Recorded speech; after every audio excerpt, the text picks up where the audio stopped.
कुछ किस्से कुछ कहानियाँ इस कार्यक्रम में आप सभी का स्वागत है। इस कार्यक्रम में हिंदी साहित्य की कहानी विधा से प्रमुख कालजयी रचनाओं का पाठ किया जाएगा, जिससे आप सभी हिंदी कथा साहित्य से परिचित हो सकें। परिवार, समाज और देश के विविध विषयों को लेकर लिखी गई कहानियाँ हमारी समृद्ध विरासत हैं और जिसे सहेज कर रखना हम सभी का दायित्व। दोस्तों, यह कहानी उस समय के समाज की है जब एक से ज़्यादा बेटियों के होने के बाद भी माता पिता अपने आप को संतान सुख से वंचित समझते थे। यह कहानी उस समाज की है जहाँ सिर्फ जाति के आधार पर व्यक्ति को मनुष्य का दर्जा भी नहीं मिलता था। कहानी के अंत तक आते आते हम यह देखते हैं कि किस प्रकार बेजुबान जानवर भी हमें वो अपनापन और प्रेम दे देता है जो इस स्वार्थी समाज में लगभग दुर्लभ है। यह कथा सम्राट प्रेमचंद की विशिष्टता है, जिससे इन सब पक्षों के यथार्थ पहलुओं को दर्शाते हुए पाठक के अंदर करुणा और संवेदना जागृत करते हैं, और यही साहित्य का उद्देश्य भी है। तो आइए सुनते हैं प्रेमचंद की विशिष्ट कहानी दूध का दाम।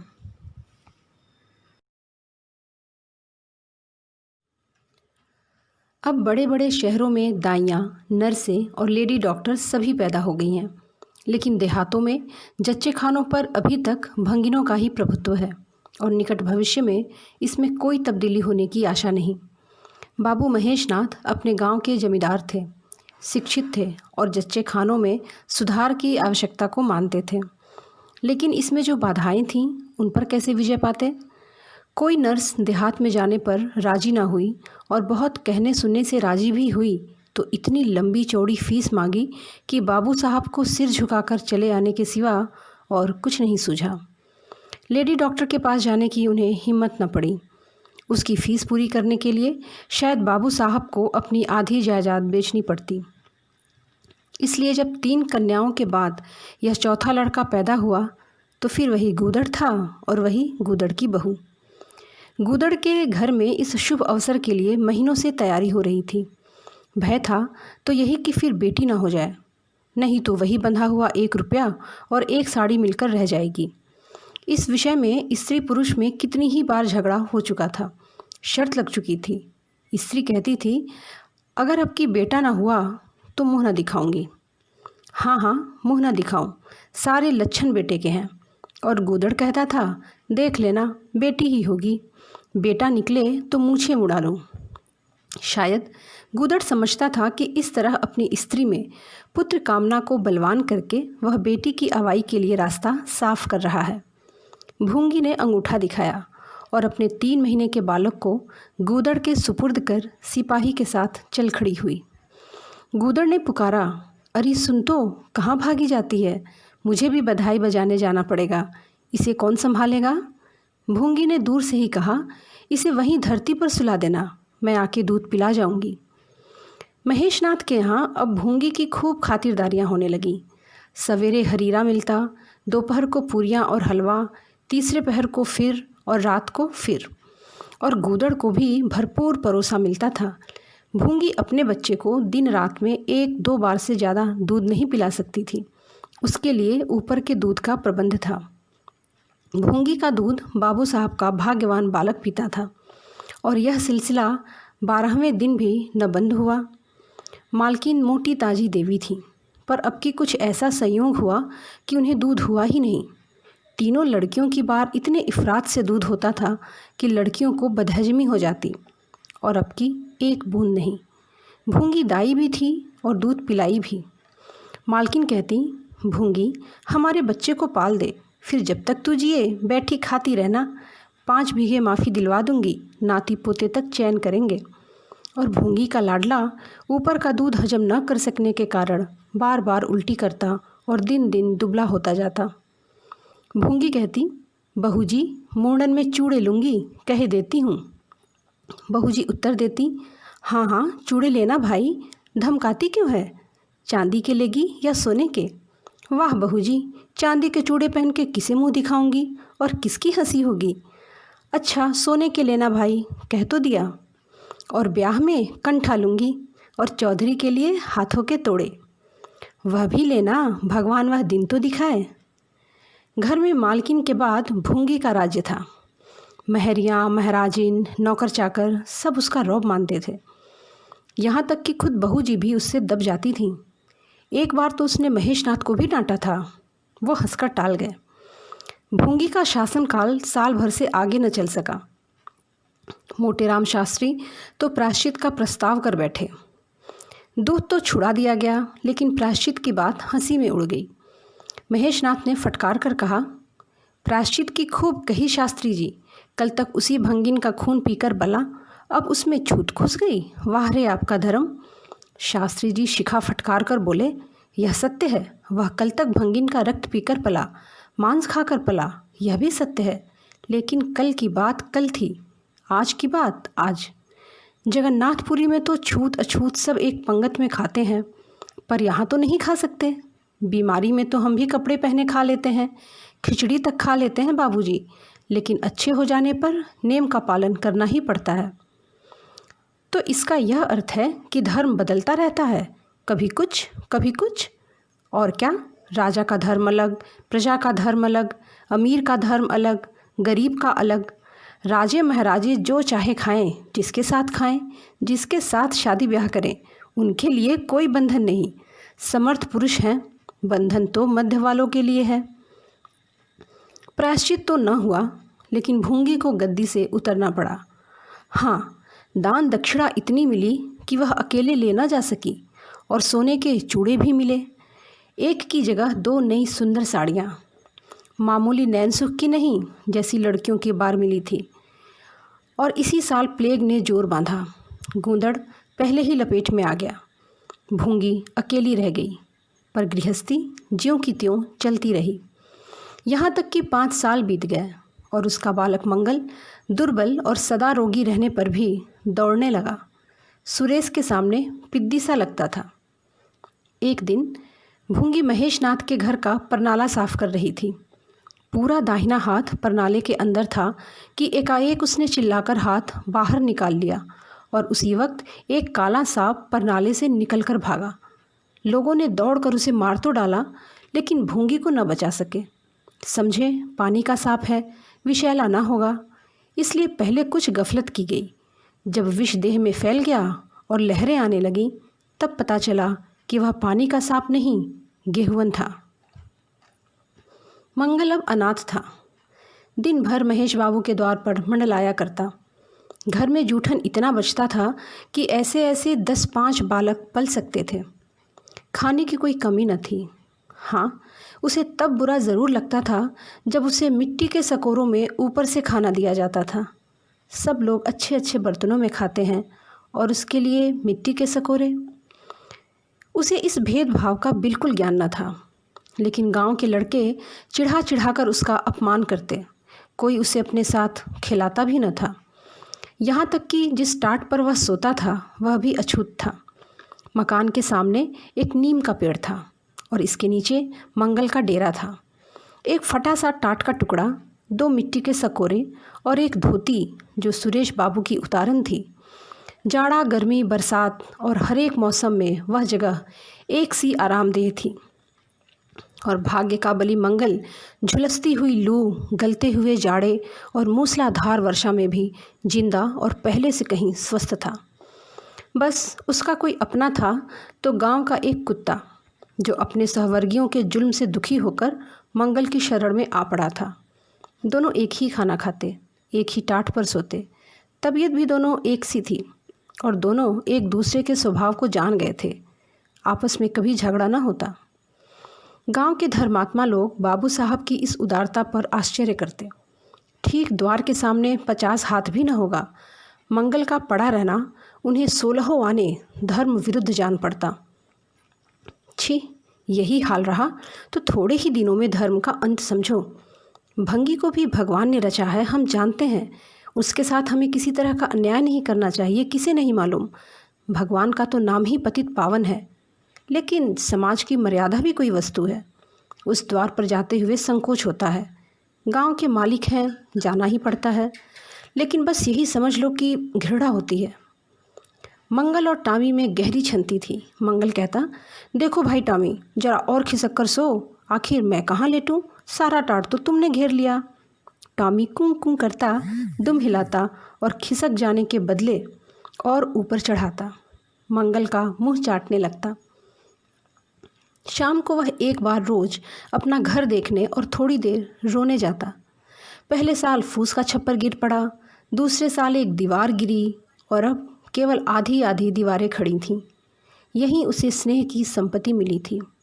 वही स्मृति, वही आकर्षण, वही प्यास उसे एक बार उस उजड़ में खींच ले जाती थी। और टॉमी सदैव उसके साथ होता था। एक दिन कई लड़के खेल रहे थे। मंगल भी पहुंचकर दूर खड़ा हो गया।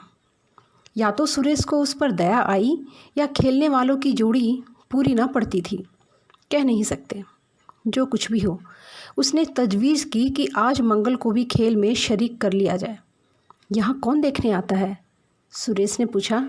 क्यों रे मंगल, खेलेगा? मंगल बोला, ना भैया, कहीं मालिक देख लें तो मेरी चमड़ी उधेड़ दी जाए। तुम्हें क्या, तुम तो अलग हो जाओगे। सुरेश ने कहा, तो यहाँ कौन आता है देखने? चल हम लोग सवार खेलेंगे। तू घोड़ा बनेगा, हम लोग तेरे ऊपर सवारी करके दौड़ाएंगे। मंगल ने शंका की। मैं बराबर घोड़ा ही रहूँगा कि सवारी भी करूँगा, यह बता दो। प्रश्न टेढ़ा था, किसी ने इस पर विचार न किया था। सुरेश ने एक क्षण विचार करके कहा, तुझे कौन अपनी पीठ पर बिठाएगा? सोच, आखिर तू भंगी है कि नहीं? मंगल भी कड़ा हो गया। बोला, मैं कब कहता हूँ कि मैं भंगी नहीं हूँ, लेकिन तुम्हें मेरी ही माँ ने अपना दूध पिलाकर पाला है। जब तक मुझे भी सवारी करने को नहीं मिलेगी, मैं घोड़ा नहीं बनूँगा। तुम लोग बड़े चगड़ हो, आप तो मज़े से सवारी करेंगे और मैं घोड़ा ही बना रहूँगा। सुरेश ने डांट कर कहा, तुझे घोड़ा बनना पड़ेगा, और मंगल को पकड़ने दौड़ा। मंगल भागा, सुरेश ने दौड़ाया। मंगल ने कदम और तेज किया, सुरेश ने भी जोर लगाया, मगर बहुत खा कर थल हो गया था और दौड़ने में उसकी सांस फूलने लगती थी। आखिर उसने रुककर कहा, आकर घोड़ा बनो मंगल, नहीं तो कभी पा जाऊंगा, पूरी तरह पीटूंगा। तुम्हें भी घोड़ा बनना पड़ेगा। अच्छा, हम भी बन जाएंगे। तुम पीछे से निकल जाओगे, पहले तुम घोड़ा बन जाओ, मैं सवारी कर लूँ, फिर मैं बनूंगा। यह सुनकर तीनों ने मंगल को घेर लिया और उसे ज़बरदस्ती घोड़ा बना लिया। सुरेश ने चटपट उसकी पीठ पर आसन जमाया और टिक टिक करके बोला, चल घोड़े चल। मंगल कुछ दूर तक तो चला, लेकिन उस बोझ से उसकी कमर टूटी जाती थी। उसने धीरे से पीठ सिकोड़ी और सुरेश की रान के नीचे से सरक गया। सुरेश महोदय लद्द से गिर पड़े और भोंपू बजाने लगे। माँ ने सुना सुरेश कहीं रो रहा है। सुरेश कहीं रोए तो उनके तेज कानों में जरूर भनक पड़ जाती थी। महरी से बोली, देख तो सुरेश कहीं रो रहा है, पूछ तो किसने मारा है। इतने में सुरेश खुद आंखें मलता हुआ आया। उसे जब रोने का अवसर मिलता था तो माँ के पास फरियाद लेकर ज़रूर आता था। माँ मिठाई या मेवे देकर आंसू पोंछ देती थी। हद से ज़्यादा प्यार ने उसकी बुद्धि के साथ वही किया था जो हद से ज़्यादा भोजन ने उसकी देह के साथ। माँ ने पूछा, क्यों रोता है सुरेश, किसने मारा? सुरेश ने रोकर कहा, मंगल ने छू दिया। माँ को विश्वास न आया। मंगल इतना निरीह था कि उससे किसी तरह की शरारत की शंका न होती थी, लेकिन जब सुरेश कसमें खाने लगा तो विश्वास करना लाजिम हो गया। मंगल को बुलाकर डांटा, क्यों रे मंगल, अब तुझे बदमाशी सूझने लगी? मैंने तुझसे कहा था सुरेश को कभी मत छूना, याद है कि नहीं? बोल। मंगल ने दबी आवाज़ से कहा, याद क्यों नहीं है? तो फिर तूने उसे क्यों छुआ? मैंने नहीं छुआ। तूने नहीं छुआ तो वह रोता क्यों था? गिर पड़े, इससे रोने लगे। चोरी और सीना जोरी। देवी जी दांत पीस कर रह गई। मारती तो उसी दम स्नान करना पड़ता, छड़ी तो हाथ में लेनी ही पड़ती। इसलिए जहाँ तक गालियाँ दे सकी दी और हुक्म दिया कि अभी अभी यहाँ से निकल जा, और फिर जो इस द्वार पर तेरी सूरत नज़र आई तो खून पी जाऊंगी। मुफ्त की रोटियां खा कर शरारत सूझती है। मंगल में गैरत तो क्या थी, हाँ डर था। चुपके से अपने सकोरे उठाए, टाट का टुकड़ा बगल में दबाया, धोती कंधे पर रखी और रोता हुआ वहाँ से चल पड़ा। अब वह यहाँ कभी ना आएगा। यही तो होगा कि भूखों मर जाएगा। क्या हर्ज है, इस तरह जीने से फ़ायदा ही क्या? गांव में उसके लिए और कहाँ ठिकाना था। भंगी को कौन पनाह देता। उसी खंडहर की ओर चला जहाँ भले दिनों की स्मृतियाँ उसके आंसू पोंछ सकती थीं। खूब फूट फूट कर रोया। उस क्षण टॉमी भी उसे ढूंढता हुआ आ पहुँचा और दोनों फिर अपनी व्यथा भूल गए। लेकिन ज्यों ज्यों दिन का प्रकाश क्षीण होता जाता था, मंगल की ग्लानि भी गायब होती जाती थी। बचपन की बेचैन करने वाली भूख देह का रक्त पी पी कर और भी बलवान होती जाती थी। आंखें बार बार सकोरों की ओर उठ जाती। वहाँ अब तक सुरेश की जूठी मिठाइयाँ मिल गई होती, यहाँ क्या धूल फाके। उसने टॉमी से सलाह की, खाओगे क्या टॉमी? मैं तो भूखा लेट रहूँगा। टॉमी ने कूं कूं करके शायद कहा, इस तरह का अपमान तो ज़िंदगी भर सहना है। यूँ हिम्मत हारोगे तो कैसे काम चलेगा? मुझे देखो ना, कभी किसी ने डंडा मारा, चिल्ला उठा, फिर जरा देर बाद दुम हिलाता हुआ उसके पास जा पहुँचा। हम तुम दोनों इसीलिए बने हैं भाई। मंगल ने कहा, तो तुम जाओ, जो कुछ मिले खा लो, मेरी परवाह ना करो। टॉमी ने अपनी श्वान भाषा में कहा, अकेला नहीं जाता, तुम्हें साथ लेकर चलूँगा। मैं नहीं जाता, मंगल ने कहा। तो मैं भी नहीं जाता। भूखों मर जाओगे तो क्या तुम जीते रहोगे? मेरा कौन बैठा है जो रोएगा? यहाँ भी वही हाल है भाई। एक क्षण के बाद भूख ने एक दूसरी युक्ति सोच निकाली। मालकिन हमें खोज रही होंगी, क्यों टॉमी? और क्या बाबूजी और सुरेश खा चुके होंगे? कहार ने उनकी थाली से जूठन निकाल दिया होगा और हमें पुकार रहा होगा। बाबूजी और सुरेश दोनों की थालियों में घी खूब रहता है और वह मीठी मीठी चीज़, हाँ मलाई, सब का सब घूरे पर डाल दिया जाएगा। देखें, हमें खोजने कोई आता है? खोजने कौन आएगा? क्या कोई पुरोहित हो? एक बार मंगल मंगल होगा और बस थाली पर नाले में उड़ेल दी जाएगी। अच्छा तो चलो चले, मगर छिपा रहूँगा। अगर किसी ने मेरा नाम लेकर न पुकारा तो मैं लौट आऊँगा। दोनों वहाँ से निकले और आकर महेशनाथ के द्वार पर अंधेरे में दुबक कर खड़े हो गए। मगर टॉमी को सब्र कहाँ, वह धीरे से अंदर घुस गया। देखा, महेशनाथ और सुरेश थाली पर बैठ गए हैं। बरौठे में धीरे से बैठ गया, मगर डर था कि कोई डंडा न मार दे। नौकरों में बातचीत हो रही थी। एक ने कहा, आज मंगलवा नहीं दिखाई देता, मालकिन ने डांटा था, इसलिए भागा है शायद। दूसरे ने जवाब दिया, अच्छा हुआ निकाल दिया गया, सवेरे सवेरे भंगी का मुंह देखना पड़ता था। मंगल और अंधेरे में खिसक गया। आशा गहरे जल में डूब गई। महेशनाथ थाली से उठ गए। नौकर हाथ धुला रहा है, अब हुक्का पिएंगे और सोएंगे। सुरेश अपनी माँ के पास बैठा कोई कहानी सुनता सुनता सो जाएगा। गरीब मंगल की किसे चिंता है? इतनी देर हो गई, किसी ने भूल से भी ना पुकारा। कुछ देर तक वह निराश सा वहाँ खड़ा रहा और फिर एक लंबी सांस खींचकर जाना ही चाहता था कि कहार पत्तल में थाली का जूठन ले आता नजर आया। मंगल अंधेरे से निकलकर प्रकाश में आ गया। अब मन को कैसे रोके? कहार ने कहा, अरे तू यहाँ था, हमने समझा कि कहीं चला गया, ले खा ले, मैं फेंकने जा रहा था। मंगल ने दीनता से कहा, मैं तो बड़ी देर से खड़ा था, तो बोला क्यों नहीं? मारे डर के। अच्छा ले खा ले। उसने पत्तल को उठाकर मंगल के फैले हुए हाथों में डाल दिया। मंगल ने उसकी ओर ऐसी आंखों से देखा जिसमें दीन कृतज्ञता भरी हुई थी। टॉमी भी अंदर से निकल आया। दोनों वही नीम के पत्तल में खाने लगे। मंगल ने एक हाथ से टॉमी का सिर सहलाकर कहा, देखा, पेट की आग ऐसी होती है। यह लात की मारी हुई रोटियां भी न मिलती तो क्या करते? टॉमी ने दुम हिला दी। सुरेश को अम्मा ने पाला था। टॉमी ने फिर दुम हिलाई।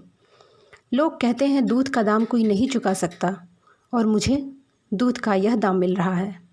टॉमी ने फिर दुम हिलाई।